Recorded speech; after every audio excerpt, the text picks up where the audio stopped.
जब मैंने इस व्हाट इज़ लव पे रिसर्च किया तो उससे ये निकल के आया कि डिक्शनरी में इससे डिफाइन किया जाता है N intense feeling of affection. When I went deeper into this there was a part for Greek philosophers how they defined it. So Greek philosophers have defined love in 6 types. First is the familial love, that is your love for the family. The other one is your love for your friends, that is your platonic love. Then comes romantic love, that is eros. Then comes self love, that is the love you have for yourself. Then is the love for your guest, hospitality, which is so common in India. And then the last one is the love for mankind, that is agape, is divine love, that is loving everyone without expecting anything in return, just how God loves everyone and doesn't expect out of basically anyone. Selflessly you're talking about. Selflessly, yes. हम एक एक करके सबको touch करते हैं आज के session में. सबसे पहले आपने बात किया फैमिली का जो लव होता है आपस में, फैमिली की जो बॉन्डिंग होती है. तो what is this family love that we are talking about? क्या वो प्योरली बायोलॉजिकल होता है या फिर कुछ और है, बायोलॉजी से ऊपर भी कुछ है आपके हिसाब से? मेरे हिसाब से बायोलॉजिकली भी है, इवोल्यूशनरी पर्सपेक्टिव भी है और साइकोलॉजिकल भी. It's a combination of everything. जब दो लोग मिलते हैं तो they have to reproduce. For that there is this drive which was given to us previously only. It's like hunger, thirst. People do it to produce offsprings. Now, that's evolutionary perspective is there because the tendency कि बच्चा अपने माँ बाप पे dependent रहता है और माँ बाप का भी ये रहता है कि वो मेरा बच्चा है तो मुझे उसके लिए करना ही है. एक माँ अपने बच्चे को जिस तरीके से रखती है वो शायद अपने पति के साथ भी वैसे ना रहे. बच्चा गलती कर रहा है, कोई बात नहीं है, वो मेरा बच्चा है. तो वो एक इवोल्यूशनरी पर्सपेक्टिव ही है ताकि जनरेशन्स बचती रहें. इसके अलावा थर्ड पर्सपेक्टिव ये है साइकोलॉजिकल. एक कॉग्निटिव कंपोनेंट होता है, एक सोशल कंपोनेंट है इसमें कि हमें भी सेटिस्फैक्शन मिलती है कि हमारे पास कोई है, हम किसी से प्यार करते हैं, कोई हमसे भी प्यार करता है, कोई है जो हमारे पास रहेगा. एक सोसाइटी में भी फैमिली एक सबसे स्मॉलेस्ट यूनिट है. तो वो चीज़ काफ़ी इम्पॉर्टेंट है एक इंसान के लिए कि उसके पास एक फैमिली हो ताकि उसका सपोर्ट सिस्टम रहे. तो ये सारी चीज़ें मिला करके वो जो प्यार है वो बना रहता है, या वो प्यार होने का एक बहुत बड़ा रीज़न भी यही है. क्या हम ये कह सकते हैं कि फैमिली का मतलब ये हो गया कि वो जो पर्सन है, चाहे फिर वो हमारा अपना बच्चा हो, चाहे वो अडॉप्टेड चाइल्ड हो, वो हमारी मैं की डेफिनेशन में इंक्लूड हो गया है? बिकॉज माँ के लिए आई एम नॉट श्योर कि वो माँ ये कहती है कि ये मेरा बच्चा है.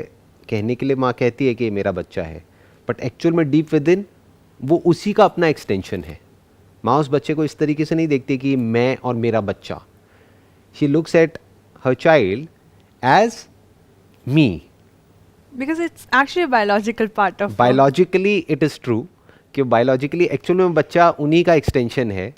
अगर डीएनए वाइज देखा जाए, सेल्यूलर लेवल पे देखा जाए, या जिस भी तरीके से देखा जाए, हम ये भी कह सकते हैं कि फिजिकली इट इज़ ट्रू कि वो एक्चुअल में उसी माँ का पार्ट है. जैसे हमारा एक बॉडी पार्ट होता है तो उससे हमको प्यार थोड़ी करना पड़ता है, अपने हाथ से प्यार थोड़ी ना है. अगर किसी को चॉइस मिलेगी भाई अपने दोनों हाथों में से एक को काटना है, एक को रखना है, तो आदमी क्या कहेगा? आदमी, औरत, वटेवर, वो कंफ्यूज हो जाएगा. वो कहेगा नहीं, मेरे लिए तो दोनों ही बराबर हैं. ऐसे ही जैसे हाथ है वैसे ही वो बच्चा है. That is like part of her body. तो वो कनेक्ट हो गया जा करके बायोलॉजिकली. अडॉप्टेड है तो केस अलग है, फिर वो बायोलॉजिकली कनेक्ट नहीं हो रहा है, फिर वो साइकोलॉजिकली कनेक्ट हो रहा है. जैसे पति पत्नी के केस में बायोलॉजिकली तो कनेक्टेड नहीं है, दोनों अलग अलग बैकग्राउंड से आ रहे हैं, बट साइकोलॉजिकल डेफिनेशन में वो कनेक्ट हो गए हैं, इमोशनली कनेक्ट हो गए हैं, एक दूसरे की मैं की डेफिनेशन में इंक्लूड हो रहे हैं. और जितना ज़्यादा हो रहे हैं उतना ही हम कह सकते हैं प्यार है. तो ये हमने डिस्कस किया फैमिली वाले एस्पेक्ट को. दूसरा आपने क्या बोला था? The love that you have for your friends, that is called platonic love. ये बहुत कॉमन लाइन है कि friends are the family that you choose for yourself. आपको पहले से वो मिला नहीं है, आपने डिसाइड किया कि मुझे इस इंसान का रिश्ता रखना है.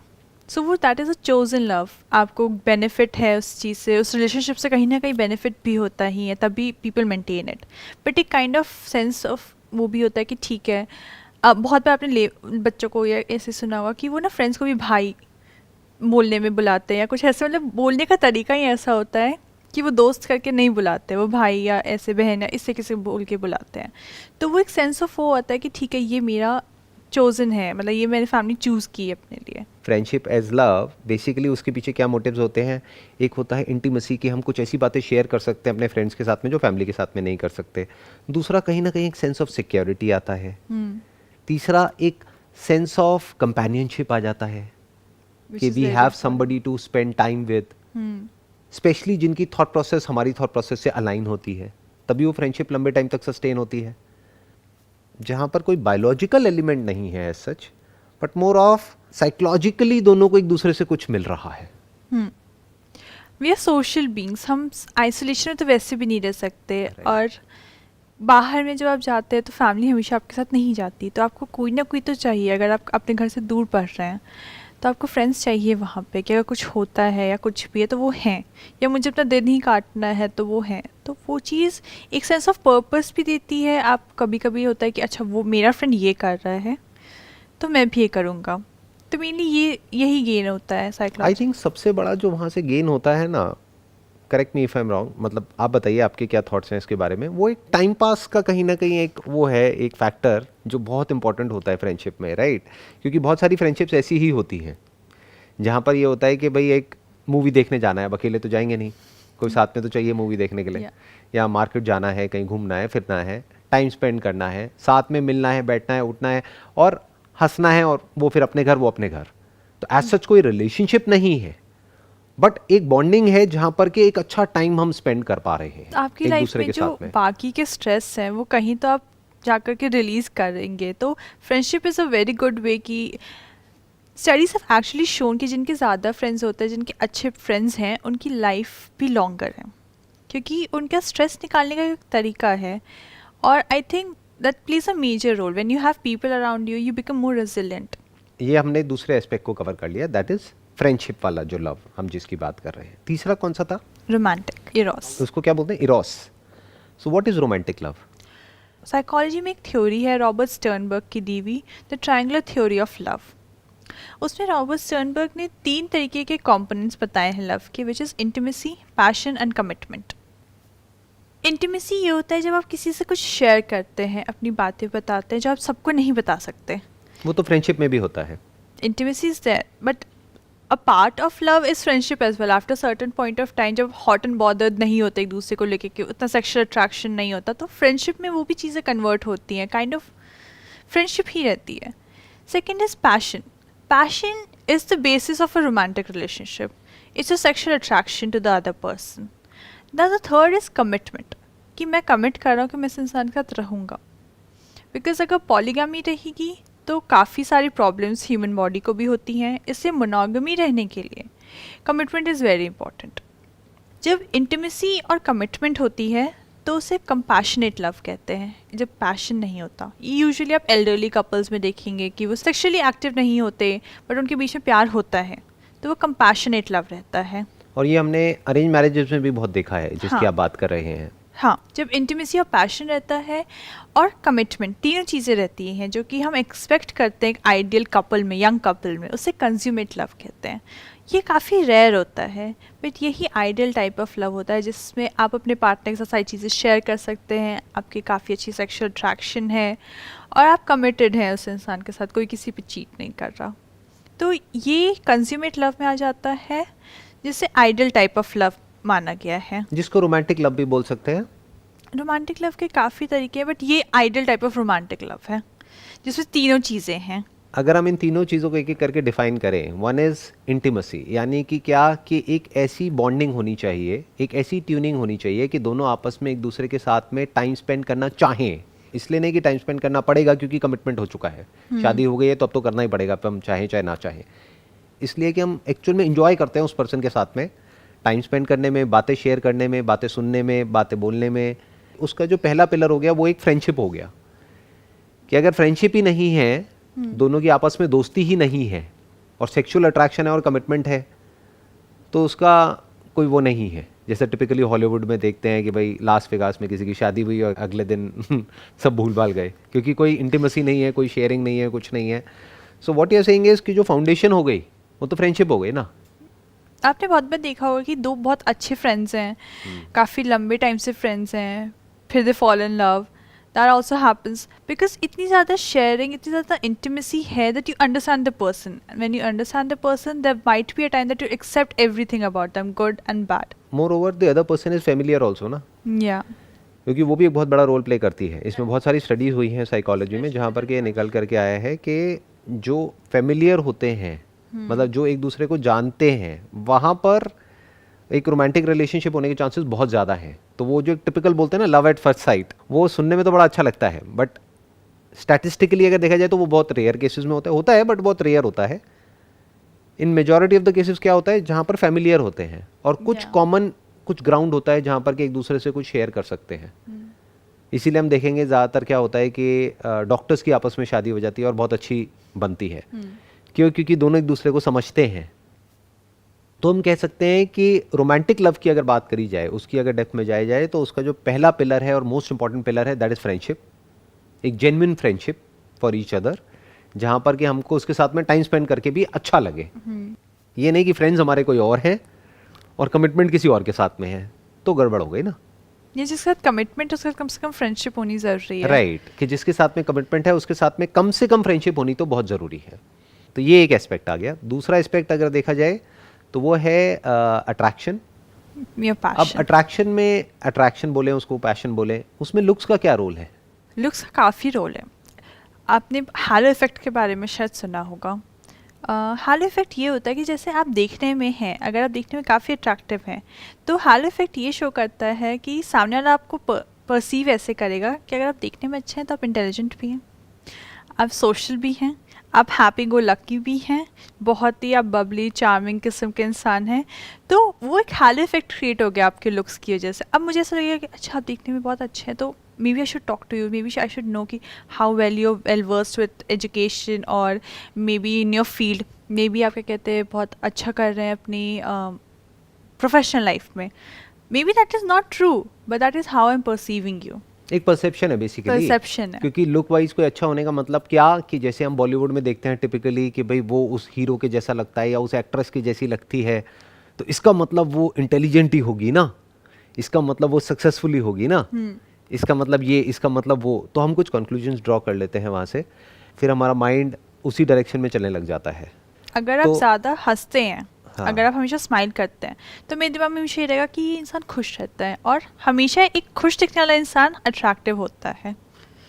ये एक बहुत बड़ी चीज़ है. अगर आप खुश रहते हैं तो आपके आसपास लोग आना चाहेंगे, रहना चाहेंगे. वो सारा हैलो इफेक्ट में आता है. आप खुश हो ना हो, आप बस स्माइल कर रहे हो, तो आप अट्रैक्टिव हो गए अपने आप ही. तो यहाँ पर एक बहुत बड़ा कॉन्ट्रडिक्शन है. जैसे कि नॉर्मली लोग बोलते हैं कि लुक्स मैटर नहीं करती है. अगर किसी से भी पूछा जाए कि भाई आपके लिए एक आइडल लाइफ पार्टनर का मतलब क्या, अगर एक लिस्ट बनाई जाए तो उसमें लुक्स आई थिंक एंड में आएगा. सबसे ऊपर वो क्या रखेंगे, इंटेलिजेंट होना चाहिए, वो ऐसा होना चाहिए, वो वैसा होना चाहिए, वो अच्छा वेल बिहेव्ड होना चाहिए. ये हो गया जैसा कि वो बोल रहे हैं, बट एक्चुअल में जो कर रहे हैं, अगर स्टैटिस्टिकली देखा जाए, और ऐसी बहुत सारी रिसर्चेस हुई हैं साइकोलॉजी की फील्ड में भी, एक्चुअल में अगर देखा जाए तो लुक्स सबसे बड़ा रोल आ जाता है.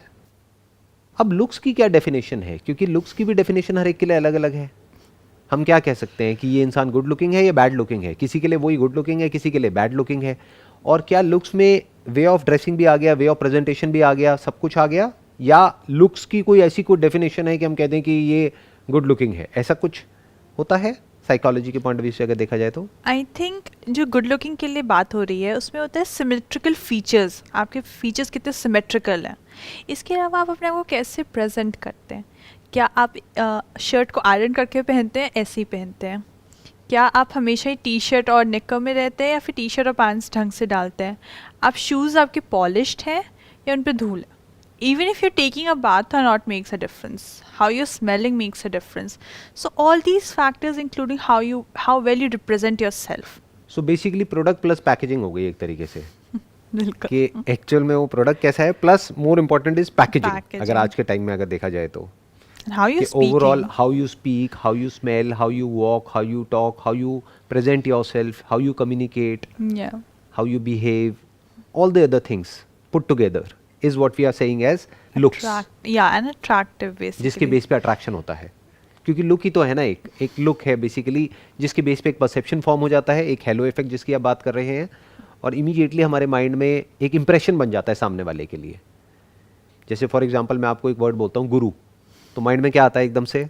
तो ट्रेडिशनल ड्रेस हो उनकी। राइट, कोई ऐसी ड्रेस होनी चाहिए जो कि ट्रेडिशनल हो, ये हो, लंबी सी दाढ़ी हो और एक ऐसी लुक हो जो बिल्कुल ही एक गुरुजी वाली एक टिपिकल लुक होती है। अब चाहे वो एक्चुअल में गुरुजी ना हो, लेकिन उस वे ऑफ ड्रेसिंग की वजह से वो जो फर्स्ट इंप्रेशन एकदम से क्रिएट होगा, चाहे उसको आपने पर्सनली देखा या वीडियो में देखा या कहीं फोटो देखी, तो एकदम से आपके माइंड में आएगा कि अरे ये तो कोई बहुत ही पहुंचे हुए इंसान है, ये गुरु है। इसी तरह से जो लुक्स की जो बात है वो क्या है? वे ऑफ ड्रेसिंग, जैसे वो स्मेल कर रहे हैं, जैसे बोल रहे हैं, जैसे हंस रहे हैं, जैसे देख रहे हैं, जैसे दिख रहे हैं, वो सब कुछ मिला करके, उनका हेयर स्टाइल कैसा है, ये कैसा है, वो कैसा है, सारा कुछ मिला करके उसको हम लुक्स कह सकते हैं, जिसके बेस पर एक इंप्रेशन फॉर्म होता है, जो कि बहुत इंपॉर्टेंट पार्ट है एक रिलेशनशिप का, अगर हम लव की बात करें तो। अगर आप अपने पार्टनर से अट्रैक्टेड नहीं है तो आप कहीं और अट्रैक्शन आपकी चली जाएगी। What you are saying is कि अगर आप अपने पार्टनर से अट्रैक्टेड नहीं है तो आपकी अट्रैक्शन कहीं और चली जाएगी। तो उस अट्रैक्शन को मेंटेन करने के लिए क्या करना पड़ेगा? I think putting in efforts for your self improvement, जो एक इसका नेक्स्ट पार्ट है सेल्फ लव।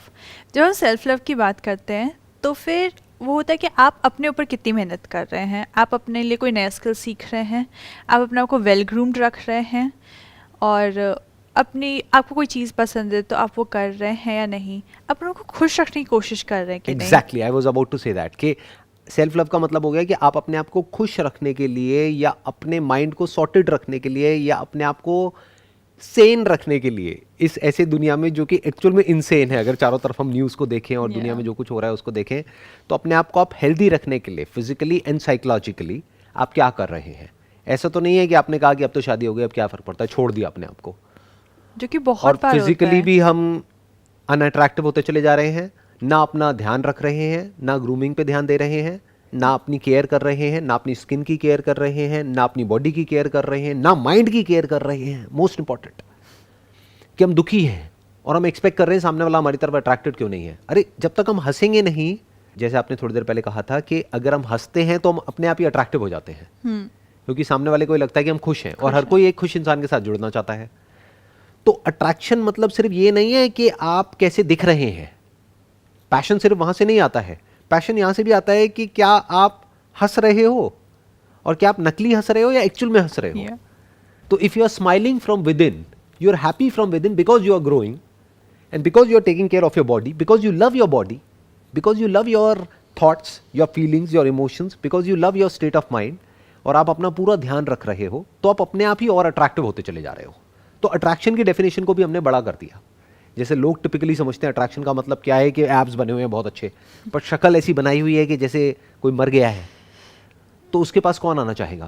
बिकॉज वो शक्ल पे दिखता है। अगर आप दुखी हैं तो वो आपकी शक्ल पे दिखेगा, अगर आप खुश हैं तो वो भी आपकी शक्ल पे दिखेगा। बहुत बार क्या होता है, एक बार शादी हो जाती है, फिर वुमेन गेट प्रेग्नेंट, उसके बाद they let their bodies loose, they like ठीक है, इवन मैंने इनफैक्ट लाइक अब शादी हो गई है, नाउ आई कैन ईट, अब पेट आ रहा है, कोई बात नहीं है।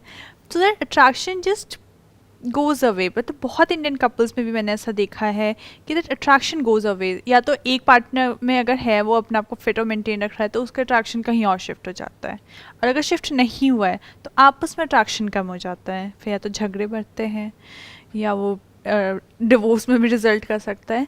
तो लोग मेंटेन ही नहीं करना चाहते कि हम अपने आप को कैसे रखें, या फिर अगर साथ में रहते भी हैं तो वो रिलेशनशिप को हम लव नहीं कह सकते, that is more of a transaction कि जहाँ पर शादी हो गई, बच्चे हो गए, अब साथ में रहना ही पड़ेगा because of the pressure from the society, because of financial reasons, because of lot of other reasons. उसको हम लव नहीं कह सकते। What you are saying is कि लव तब है जब फ्रेंडशिप भी चलती ही चली जा रही है और टाइम के साथ साथ आइडियली बढ़ती चली जा रही है, बॉन्डिंग और स्ट्रांग होती चली जा रही है। पैशन टाइम के साथ साथ या तो बढ़ रहा है या फिर सस्टेन्ड है, हाँ मिनिमम। या फिर अगर एक चीज़ मोनोटोनस हो गई है, सब कुछ बोरिंग हो गया है, तो फिर हमने कुछ नया किया, वापस से एक स्पार्क आया, वापस से सब कुछ ठीक हुआ। तो हमको तीनों ही जगह पे एफर्ट करना पड़ेगा। ये बेसिकली एक तरह का एक पौधा है जिसको हम रोज़ पानी दे रहे हैं, उसको बड़ा कर रहे हैं, उसको बड़ा होते हुए देख रहे हैं। ये कोई डेड ऑब्जेक्ट नहीं है, ये कोई प्लास्टिक की चीज़ नहीं है कि जिसको ले जा करके हमने रख दिया और बोल दिया कि लव है जी। मतलब love is not an event in time जैसे लोग समझते हैं, प्यार हो गया। Exactly. What do you mean by that? प्यार तो होता रहता है, क्योंकि ये जो फ्रेंडशिप है ये बढ़ती रहती है, फ्रेंडशिप चलती रहती है, पैशन चलता रहता है, राइट नहीं तो वो पैशन मर जाता है अगर हम पैशन के ऊपर काम करना बंद कर बंद देते कर हैं, देते जिसका हैं, कनेक्शन है सेल्फ लव से। या और तीसरा है commitment, which is again very very important, because अगर कमिटमेंट दोनों में से कोई भी एक तोड़ता है, फिर उसके बाद में अगर वो अलग हो जाते हैं तब तो बात ही खत्म, डिवोर्स हो जाता है तो। बट अगर साथ भी रहते हैं तो पैशन खत्म हो जाता है, और जो भी अच्छी फीलिंग्स थी उसकी जगह एंगर, फ्रस्ट्रेशन, रिवेंज वो सब ले लेता है। तो ऐसी रिलेशनशिप अगेन किसी काम की नहीं है।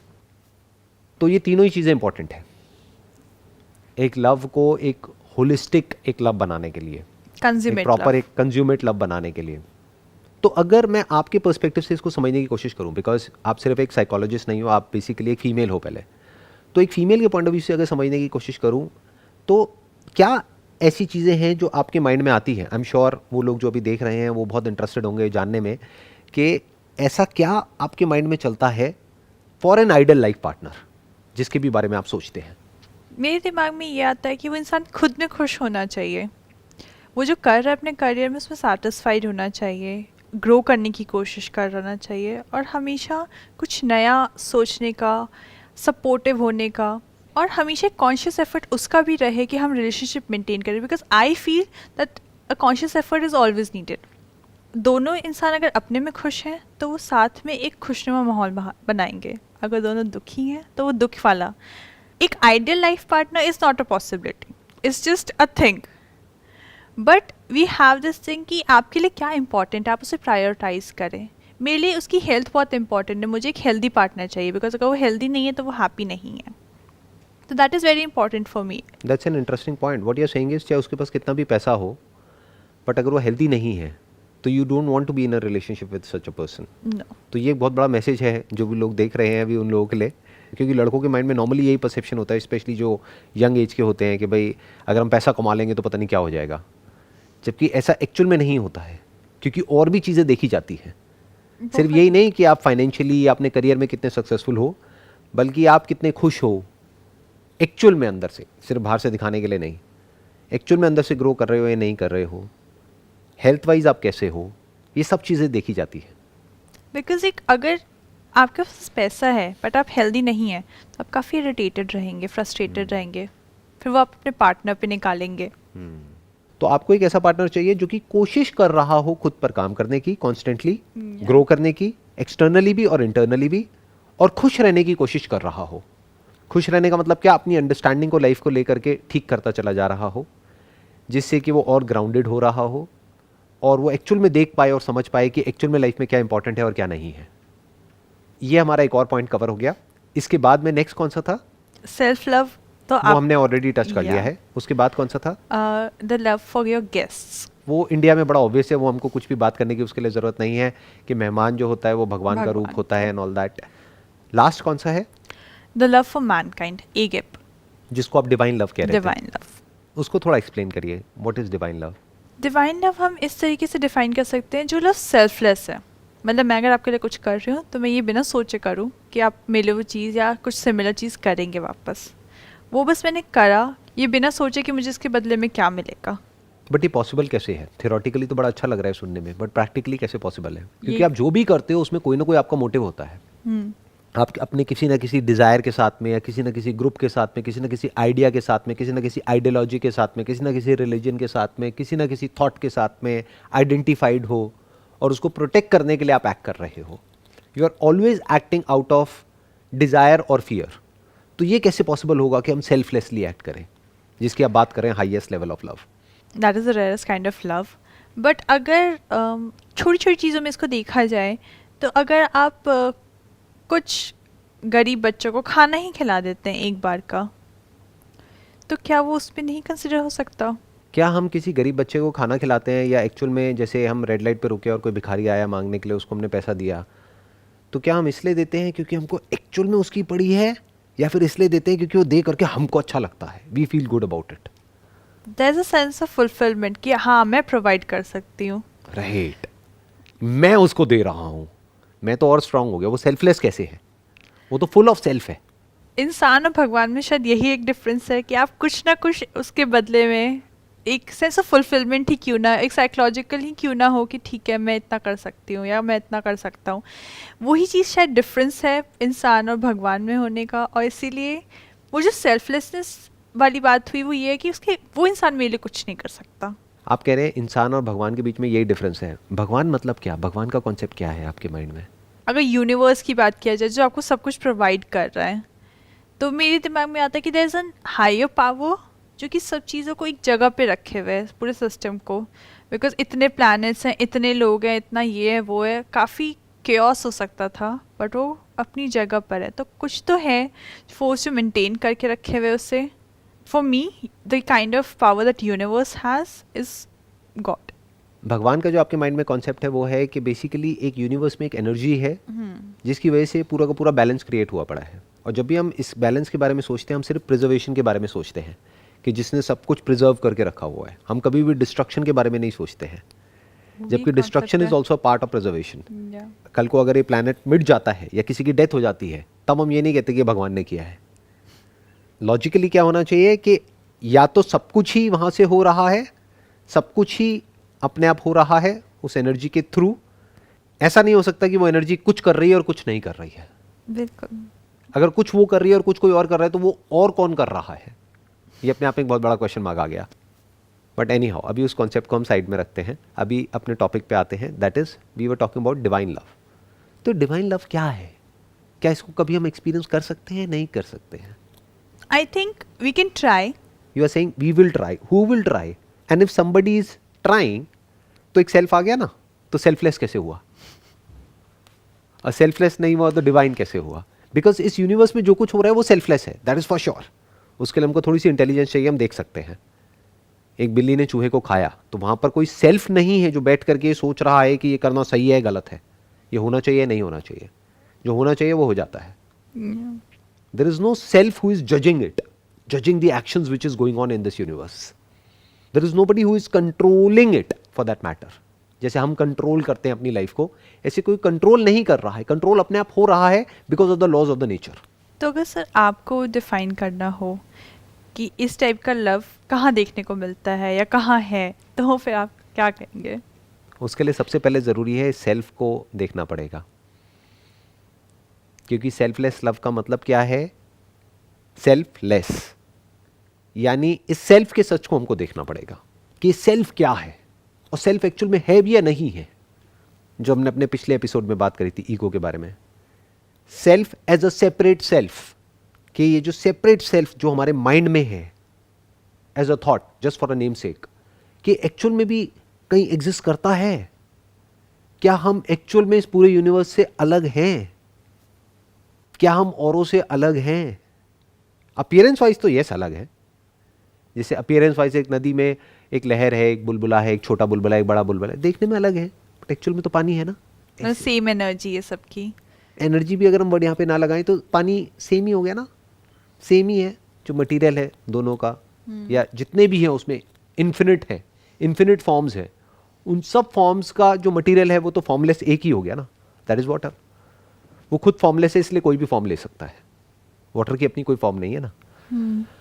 सो अगर इस सेल्फ के सच को हम देख लेते हैं और अगर साथ साथ में कोई ऐसे मटेरियल को हम देख लेते हैं, देखना मतलब आंखों से देखना नहीं, एक्सपीरियंशियली, अगर हम इस पूरे यूनिवर्स के एसेंस को एक्सपीरियंशियली देख लेते हैं और इस मैं के सच को देख लेते हैं कि मैं जिस पर सब कुछ टिका हुआ है, मेरे थॉट्स, मेरी फीलिंग्स, मेरे इमोशंस, मेरे एक्शंस, मेरा ये मेरा वो, और एक्शंस के साथ में क्या जुड़ा हुआ है, आउटकम, अच्छा बुरा, ये वो, व्हाटएवर, गुड बैड, उस सब का सेंटर पॉइंट क्या है? सेल्फ, मी। उसके हम सच को देख लेते हैं और हमें दिख जाता है क्लियरली कि वो है ही नहीं, वो झूठ है। तो अगर वो झूठ है तो सच क्या है?